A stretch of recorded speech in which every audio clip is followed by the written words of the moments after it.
Hello, this is Aaron from AaronOnAutos.com, and today we're doing our interior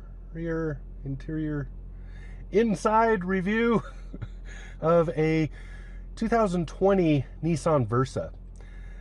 Entry-level cars are fun because they're either really crappy or really good. There doesn't seem to be like an in-between point. Lately, a lot of manufacturers have been bringing an A game. Nissan did that and then some. This is an A+ game for an entry-level car. Think about just a quick illustration. This is the nutshell of this whole thing. This car, as I'm sitting in it, is $21,500. That's about as expensive as this car gets. There's a couple of things you could add to it, but for the most part, this is as top level price as this car gets. And at $21,500, you are getting heated seats, adaptive cruise control with lane keeping assist. You're getting a full stereo treatment. You're getting a full-on infotainment system, not some crippled thing. It does everything you can name. It's got the full suite of active safety equipment on it. This has more stuff in it than a lot of entry-level luxury cars that I've driven that are $10,000 more. So just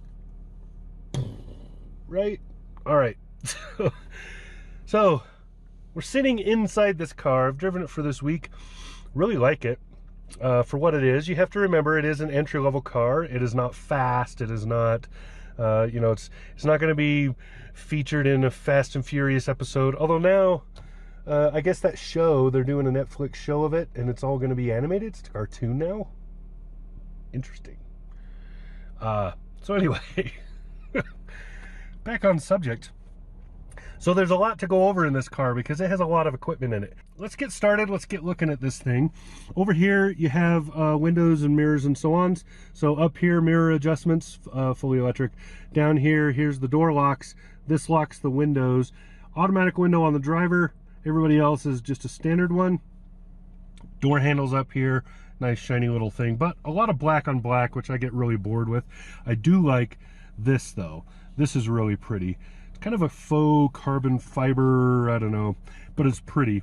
This, not sure what to think of it. I guess if you go through the drive-thru a lot, there's a good like drop your change kind of spot, but I can't think of a lot of other uses for it. Down here you got a gas port release and a hood release right there, and then you can see my foot is on the dead pedal. You have a fully adjustable steering wheel, and as far as I know, it's standard to have that. I don't think there are any fixed steering wheels in the Nissan lineup anymore. It used to be the norm in most automakes. Not anymore. We've moved on up. So, starting over here on the steering wheel, over here you have a driver information screen, which is that screen right there. So you have your driver information screen over here. Down here you have infotainment controls, so this controls music. This is the back for that up there, and here's volume for excuse me, for the music again. Over here you have your cruise control stuff. Now this has adaptive cruise control. It's not standard cruise control that just goes certain speed and that's it, and you can smash into things if you're not paying attention. This is adaptive cruise. It slows down and speeds up. Something that just a couple of years ago was really only found in luxury models. Now it's pretty much a standard because so is crash mitigation. This has a full radar sensor suite, so you have all the crash stuff. Here's how you turn the cruise control on and off. Here's voice control for the infotainment over there, and here's the telephone control, so you can use this to Bluetooth your phone. Over here you have washer, wipers, etc. They work in the way you would expect, nothing special. Over here is the signal turns up and down, and then you can see the lights are on auto, and then you have the rest of your options there. Down here's fog lamps, so this is equipped with fog lamps. Those are not standard, but they're pretty cool. Now, round vents, I will point that out. They're only on the corners, but I really like round vents. I've explained it many times as to why. And down here is this weird storage-ish thing. I have no idea what you do with that. It's not non-slip or anything, so in my mind anything you put in there is going to fall out, but okay. Now let's look at this instrument cluster. I'm a big fan of good instrument clusters, and this is a good one. So you can see I'm getting a little glare over there. That is purely just because of the time of day and the sun. But it's not bad. Like, I can still see what's on that screen. So that gives you an illustration of what's going on. Now, if I go down through the driving menus, you can see some stuff. There's some average fuel economy over a very long distance. So that's over a tank of driving at 35 mpg. It's very, or wait, 35 mile per hour average? Huh. Anyway, the average mpg is 36.9. So that's amazing.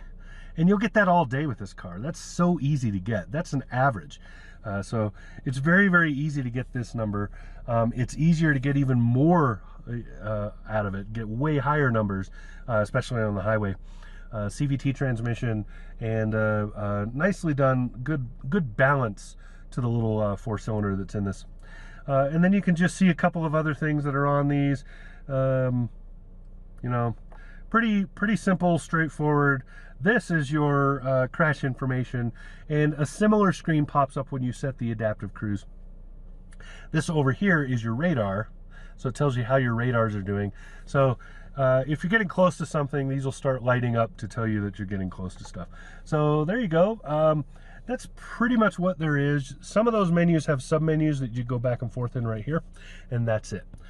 Now, in the center, like I said, that's all the radar information. It's also your gearing. So you can see here I'm in drive, here I'm in low gear, there's reverse. The backup camera shows up on the middle screen. Nothing special about that one either, actually. There is no surround view camera option for this car, but I don't know. I don't think you need it. There's tons of visibility out these windows.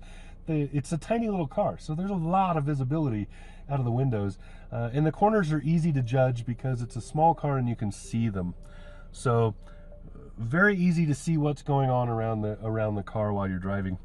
Over here is your speedometer, Canuck miles per hour right there. And then let me see if I can there we go. Down there's the fuel. You can see that it's pretty much full right now. Got 124 miles of range. It does have a small tank. I will point that out. That's a bummer. So you do end up filling up fairly often. You only have somewhere around 200 miles or so on average out of a tank of fuel in this car. Real bummer, honest. A slightly bigger tank would not have hurt anything. But there you go. Now, moving along, here's some more. Up here, there's your Duke's lights, there's your passenger airbag indicator. Down here is the infotainment. So, the infotainment on this car, you have the menus over here, so you can hard menu everything over here. Over here, you can change tracks and stuff, go back. You can look at that camera I was talking about and change some settings with it. So, pretty cool there. The menu for it defaults like this. Down here you have some fast buttons. Excuse me. Get used to just going into the settings, but you can see that there's a menu to either side. So you can set this as a home screen if that's what you'd rather have. And over here are some menu options, and then you have audio here and settings down here. I think I talked about that, but if you go into the settings, you can change a lot of things. So you have Android Auto and all of that here too. So Android Auto, Apple CarPlay, etc. I do not have anything plugged in, therefore it's not showing anything, but it could. This has a Sirius XM option, so that's also available. Now down here you have your climate. So you can see it's a push button climate with auto setting. There's only one for the whole car, but it's a tiny car, it doesn't matter. So there's the what temperature it's trying for. See if I can get it without any glare. There's the temperature it's trying for, and that's it. And then you can see you have button warmers up the front. That is awesome. Almost never see that in little cars anymore, or well, yet. Now coming down here, you can see there's USB plugs. There's a 12-volt plug, and then this weird looking thing is actually for the ambient lighting. So you can see it just down there. Turn it on and off. So you just reach in there and hit it. And then you can change the color if so equipped. Now, here's a shifter. Push button starts right there. Shifter's right here, trigger on the front, goes back and forth through there, through those. That's it. Pretty straightforward, pretty standard Nissan right there.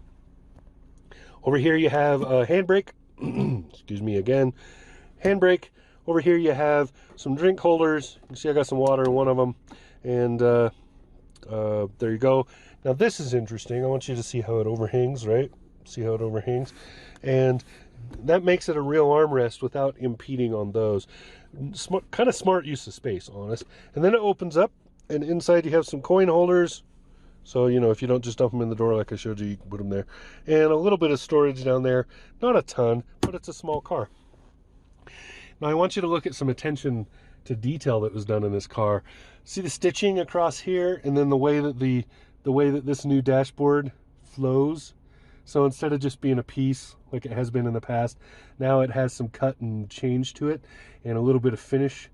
So it's just pretty. This is all hard plastic, and it is fairly noisy on the highway, but again, entry-level car. So you're not spending a ton of money, so you're not going to get some of the niceties like that, but you are going to get these, which are awesome cloth seats. So I'm a big fan of cloth seating if the cloth seating is done really well, and this is done really well.